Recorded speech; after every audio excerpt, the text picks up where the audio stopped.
నాకు ఈ పెళ్ళి ఇష్టం లేదమ్మా.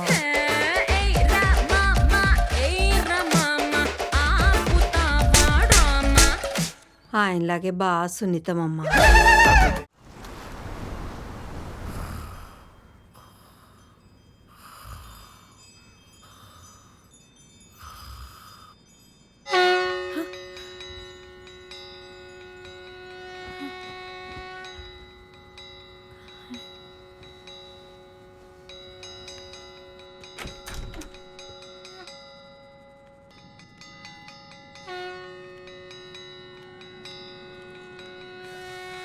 హే, ఏమైంది?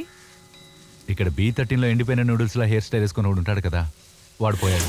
ఓ మై గాడ్, అతను మా హౌస్ ఓనర్. నిన్నటిదాకా బానే ఉన్నాడే, సడన్ గా ఏమైంది? మొగుడు పిల్లల గొడవ. ఆంటీ చపాతీ కర్రతో ఒకటి ఇచ్చిందంట, బుర్ర పగిలి అక్కడే spot dead. Bad time to die కదా.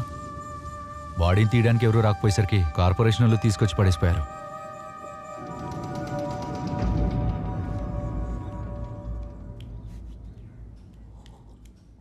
శక్తి, మా హౌస్ ఓనర్ చనిపోవడానికి కారణం నేనే అనుకుంటా. వాట్? అవును, నేను పెట్టిన శాపం ఫలించింది. ఏంటండి కామెడీ చేస్తున్నారు? కాదు, బుర్ర పగిల్చేస్తావని తిట్టాను. బాడీ తీయడానికి కూడా ఎప్పుడు రాకుండా పోతావని శాపం పెట్టాను. ఇప్పుడు నేను చెప్పిందంతా చెప్పినట్టే జరిగింది. ఏమంటున్నారండి? ఈ రోజుల్లో కూడా శాపాలు పెడితే చచ్చిపోవడం ఏంటి? పోయిన నెలలో ఐరన్ చేసేవాడు షాప్తో పాటు కాలి చచ్చిపోయాడు కదా. అవును. నా కొత్త పట్టుచీర కాల్చేసి పొగరుగా మాట్లాడాడు. నువ్వు కూడా నీ కొట్టుతో పాటు నా చీర లాగి కాలి బూడిదైపోతావని శాపం పెట్టాను. చెప్పింది చెప్పినట్టే జరిగింది. వాట్? ఏంటి, నమ్మబుద్ధి కావట్లేదా? పోనీ టెస్ట్ చేయమంటావా? చెప్పు. ఓకే.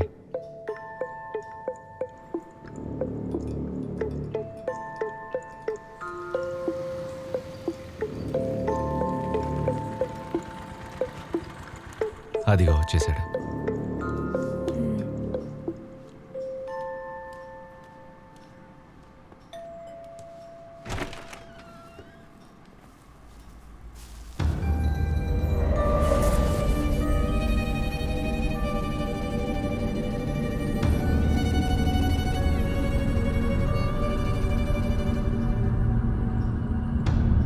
Thanks brother.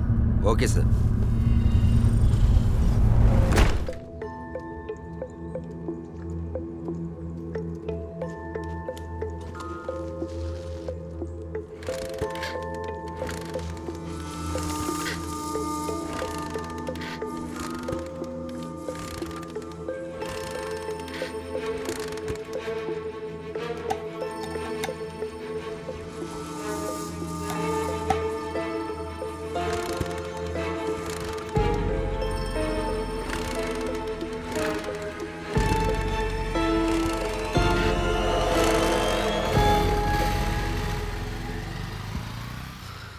అతను బైక్ స్టార్ట్ అవ్వకపోవడానికి కారణం మీరు శాపం పెట్టిన ఎఫెక్టా? లేదు, నాకు అతన్ని చూస్తే అయ్యో పాపం అనిపించింది.